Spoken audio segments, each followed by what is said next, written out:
ప్రభుత్వం నుండి లీజుకి ఇచ్చినటువంటి ఇండస్ట్రియల్ ల్యాండ్స్ సెలెక్టివ్గా వ్యాపారవేత్తల కోసం బీఆర్ఎస్ గవర్నమెంట్లో సంతకాలు పెట్టి మరి ఆనాడే ప్రైవేట్ వ్యక్తులకు దారాదత్తం చేశారు.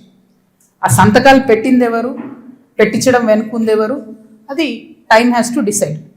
కాంగ్రెస్ గవర్నమెంట్ ఏంది, చాలా ఆరోపణలు చేస్తున్నారు. రేవంత్ రెడ్డి గారు అయితే చాలా ఏమంటారు, రేపు పొద్దుగాలనే నేను వీళ్ళందరినీ జైలు వేస్తా అన్నట్టు ఏదో బీఆర్ఎస్ అంతా అవినీతిమయమని చిత్రీకరించి వచ్చారు. ఆయన ఎక్కడ ఏం చేయట్లేదు. ఎందుకు చేయట్లేదు? బీఆర్ఎస్ వాళ్ళు వేసినటువంటి దొంగదారులను కాంగ్రెస్ రహదారులుగా మారుస్తారు.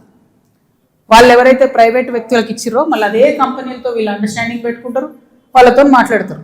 రేవంత్ రెడ్డి గారి పరిస్థితి ఇప్పుడు ఎట్లుందంటే, అప్పుడే కప్పం తిన్న పాము ఎట్లుంటుంది, కడుపు నిండింది, నేను సీఎం అయినా, అవినీతి అయితే నాకేంది, రాష్ట్రం ఎటు పోతే నాకేంది, వాగ్దానాలు ఎటు పోతే నాకేంది అని చెప్పి ఆయన సైలెంట్గా ఉన్నాడు.